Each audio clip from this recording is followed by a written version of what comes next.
بسم اللہ الرحمن الرحیم بسم اللہ الرحمن الرحیم الحمدللہ وکفا وسلام علی عبادہ الذین اصطفیٰ اما بعد۔ عزیز طلبہ، شرح العجمی کا سبق نمبر 30 پڑھیں گے۔ اس سبق کو الاعراب کی تعریف سے لے کر یعنی اختلف آخرہ تک پڑھیں گے۔ آج کے سبق میں ہم اعراب کی تعریف پڑھیں گے اور اس پر کچھ اعتراضات سوالات ہوں گے اور اس کے جوابات پڑھیں گے۔ الاعراب ما، اعراب اس حرکتن او حرفن، اس حرکت اور یا حرف کو کہتے ہیں اختلف آخرہ کہ بدلا گیا ہو مورب کا آخر، ای آخر المورب، مورب کا آخر، من حیث اس حیثیت سے ہوا موربن کہ وہ مورب ہیں ذاتن او صفتن، ذات کے اعتبار سے یا صفت کے اعتبار سے، بھی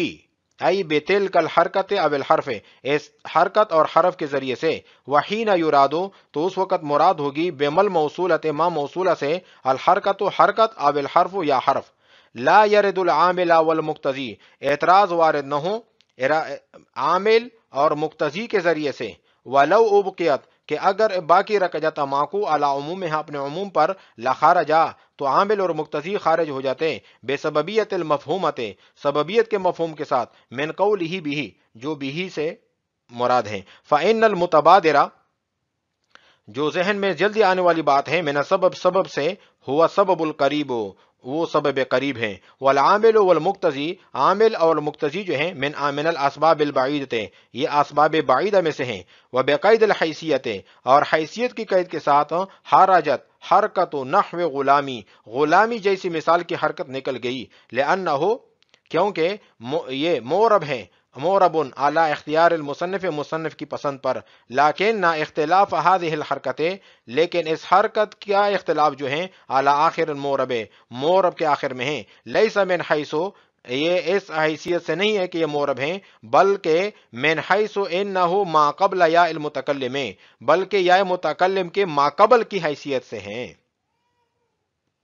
وبهذا القدر تم حد الاعراب جمعا ومنعا، اور اس حیثیت سے اعراب کی تعریف مکمل ہو گئی جامع ہونے کے اعتبار سے اور مانع ہونے کے اعتبار سے، لیکن المصنف ارادہ لیکن مصنف نے ارادہ کیا ہے ان ینبہ کہ متنبہ کرے علی فائدۃ اختلاف وضع الاعراب اعراب کی وضع کے اختلاف کے فائدے پر، فضم الیہ پس ملا دیا مصنف نے اعراب کے ساتھ اپنے اس قول کو اعراب کی تعریف کے ساتھ اپنے اس قول کو لیدل علی المعانی المعتبرۃ علیہ تاکہ دلالت کرے ایسے معنی پر جو پیدر پہ آنے والی ہیں مور پر، وکانہ اراد ھذا المعنی اور گویا کہ مصنف نے ارادہ کیا ہے اس معنی کا، حیث قالا اور کہا ہے لیس ھذا من تمام الحد کہ یہ تعریف کے مکملات کے قبیل میں سے نہیں ہے، لا انہ خارج عن الحد اور تعریف سے خارج بھی نہیں ہے، واللام فی لیدل اور لیدل میں جو لام ہے متعلق بامر ایسی چیز کے ساتھ متعلق ہیں، خارج عن الحد جو تعریف سے خارج ہے، یعنی وضع الاعراب المفہومہ وضع الاعراب یعنی کے لیے مفعول بھی موصوف بن رہا ہے، المفہومہ اس کی صفت ہے، من فحو الکلام جو مفہوم ہو رہا ہے کلام کے مضمون سے، فإنہ بعید عن الفہم پس یہ بات فہم سے بہت دور ہے، غایت البعد اور انتہائی درجے کی بعید بات ہے، فاللام فی ہے پس لام جو ہے اس میں متعلق ہیں اس اختلف قول کے ساتھ، یعنی اختلف آخرہ جو اختلف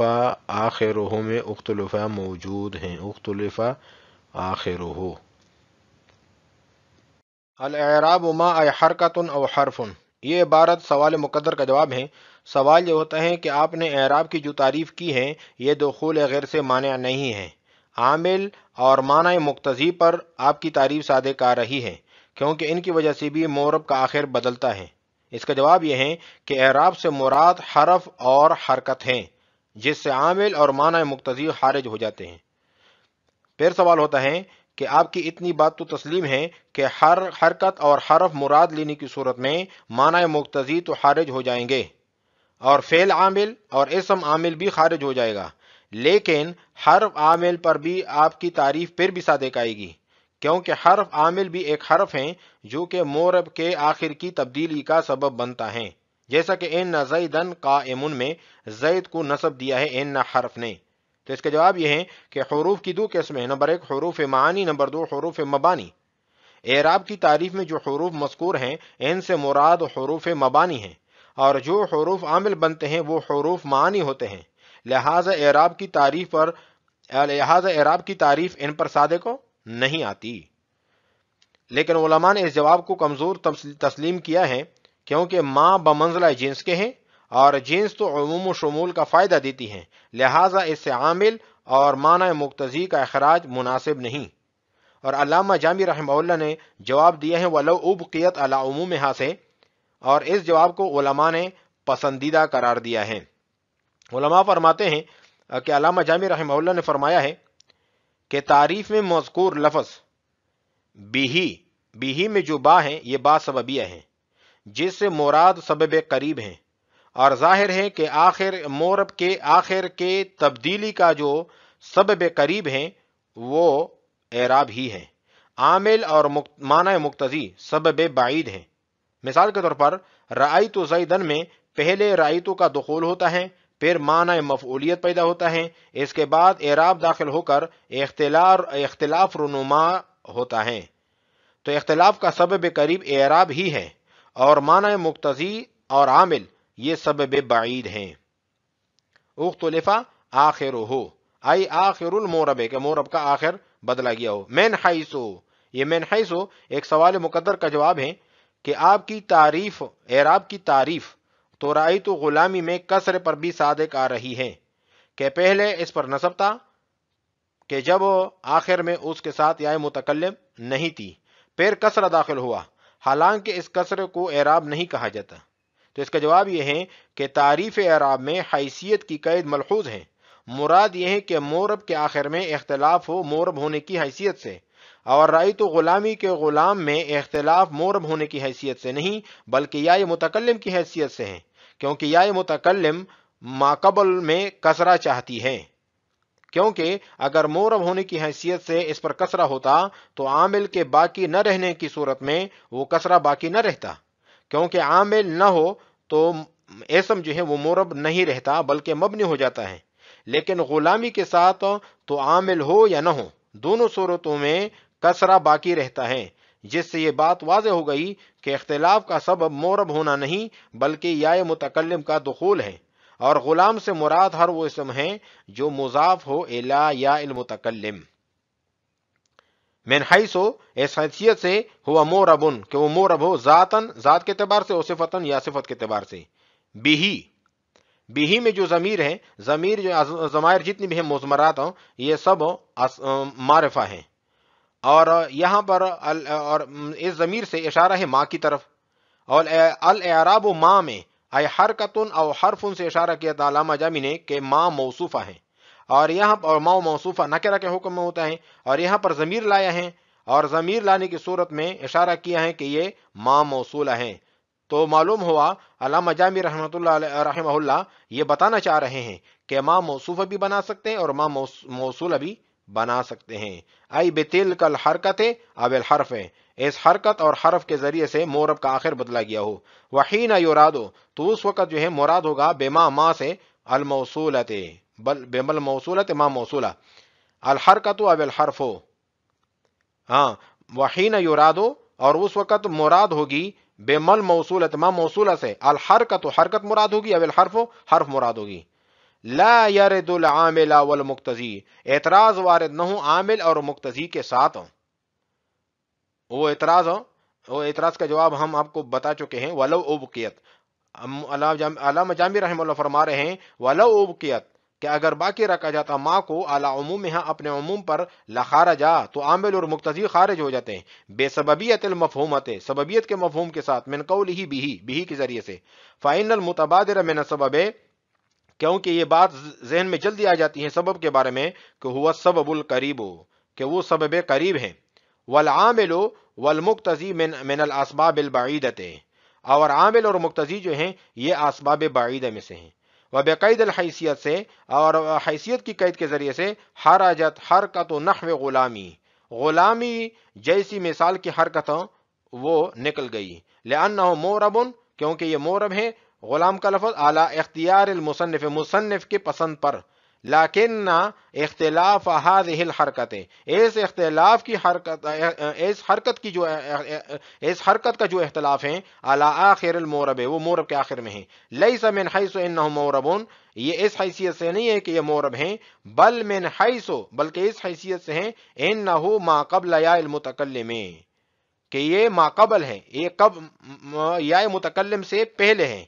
اور یا متکلم کا ما قبل بن رہا ہے، اس حیثیت سے ہیں۔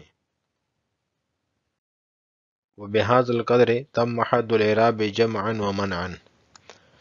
یہ 12 سوال مقدر کا جواب ہے۔ سوال یہ ہوتا ہے کہ اعراب کی تعریف آپ نے کی ہے، مختلف آخرہ بہ، تو تعریف تو مکمل ہو گئی تھی، لیکن پھر اس کے بعد لیدل علی المعانی المعتبرۃ علیہ، اس قید کو ذکر کرنے کی کیا ضرورت تھی؟ تو اس کا جواب علامہ جامی نے دیا ہے کہ لیدل اعراب کی تعریف میں داخل ہے، خارج نہیں ہے، اور اختلف آخرہ کا ظرف لغو بن رہا ہے، ظرف مستقر نہیں ہے۔ پھر اس کے بعد سوال ہوتا ہے کہ اس قید سے کس کو نکالنا مقصود ہے؟ تو اس کا جواب یہ ہے کہ تعریف میں ذکر کی جانے والی تمام قیودات احترازی نہیں ہوتی، بلکہ بعض قیودات اتفاقی ہوتی ہیں، جن کا تعریف کو جامع مانع بنانے میں کوئی دخل نہیں ہوتا، وہ صرف کسی فائدے کے لیے لائی جاتی ہیں، اور یہ قید بھی اتفاقی ہیں۔ اس سے مصنف کا اس کے ذکر کرنے سے مصنف کا مقصد یہ ہے کہ اعراب کی وضع کے اختلاف کے بارے میں آپ کو علم ہو۔ وبہذا القدر تم حد الاعراب جمعا ومنعا، اور اس حیثیت سے اعراب کی تعریف مکمل ہو گئی جامع معنی ہونے کے اعتبار سے، لیکن مصنف نے ارادہ کیا ہے کہ متنبہ کرے علی فائدۃ اختلاف وضع الاعراب، اعراب کی وضع کے اختلاف کے فائدے پر، فضم علیہ، پس اعراب کی تعریف کے ساتھ ملا دیا اپنے اس قول کو، لیدل علی المعانی المعتبرۃ علیہ، وکأنہ اراد ھذا المعنی، گویا کہ مصنف نے ارادہ کیا اس بات کا، فرمایا ہے لیس ھذا من تمام الحد، کہ یہ تعریف کے مکملات کے قبیل میں سے نہیں ہے، یعنی تعریف دو چیزوں سے مرکب ہوتی ہے، جنس اور فصل سے، تو یہ جملہ جو ہے نہ جنس ہے نہ فصل ہے، لا انہ خارج عن الحد، اور تعریف سے خارج بھی نہیں ہے، واللام فی لیدل، اور لام جو ہے لیدل میں متعلق بامر خارج عن الحد، یہ علامہ ہندی کا قول ہے۔ علامہ ہندی فرماتے ہیں کہ لیدل علی المعانی المعتبرۃ علیہ، اس قید کا اعراب کی تعریف سے کوئی تعلق نہیں ہے، بلکہ یہ قید تعریف سے خارج ہے، اور یہ جملہ مستانفہ ہے جو سوال کا مقدر کا جواب ہے۔ سوال یہ ہے لما وضع الاعراب، تو اس کا جواب ہے وضع لیدل علی المعانی، اس احتمال میں لیدل ظرف مستقر ہوگا اور وضع کے ساتھ متعلق ہوگا، جو راندش کلام یعنی کلام کے چلانے سے سمجھ میں آ رہا ہے۔ قرینہ اس پر یہ ہے کہ خود مصنف نے اعمالی شرح کافیہ میں اس قید کے بارے میں کہا ہے لیس ھذا من تمام الحد، تو خلاصہ یہ ہوا کہ اعراب کی تعریف میں یہ قید داخل نہیں ہے۔ تو اس کا جواب یہ ہے، علامہ جامی نے علامہ ہندی کا رد کیا ہے اور فرمایا ہے کہ آپ نے جو بات کی ہے یہ فہم سے دور ہے، اس میں دو خرابیاں ہیں، ایک تو یہ کہ تعریف کے ساتھ متصل جملے کو تعریف سے خارج کر دیا، اور دوسری بات یہ ہے کہ ظرف مستقر کو آپ نے ترجیح دی ظرف لغو پر، حالانکہ اصل جو ہے وہ ظرف لغو ہیں، اور آپ نے جو بات کی ہیں کہ وضع الاعراب لما وضع الاعراب، اور پھر اس کے بعد جو جواب ہیں کہ وضع لیدل علی المعانی، کسی نے بھی یہاں پر ایسی بات نہیں کی ہے۔ واللام فی لیدل متعلق بامر خارج عن الحد، لام جو ہے لیدل میں متعلق ہے ایسی چیز کے ساتھ جو خارج ہیں حد سے، تعریف سے، یعنی وضع الاعراب باعتبار لفظ کے، یعنی کے لیے مفعول بہ ہے اور موصوف ہے، المفہومہ صفت ہیں، من فحو والکلام، کلام کے مضمون سے سمجھ میں آ رہا ہے، فإنه بعید عن الفہم، پس یہ بات جو ہے فہم سے بعید ہے، غایت البعد، اور انتہائی درجے کی بعید ہے، فاللام فیہ متعلق بقولی اختلف، لام جو ہے لیدل میں اختلف کے ساتھ متعلق ہے، یعنی اختلف آخرہ میں جو اختلف ہے اس کے ساتھ متعلق ہے۔ آج ہم نے پڑھا ہے الاعراب کی تعریف سے لے کر یعنی اختلف آخرہ تک۔ وعلیکم السلام ورحمۃ اللہ تعالی وبرکاتہ۔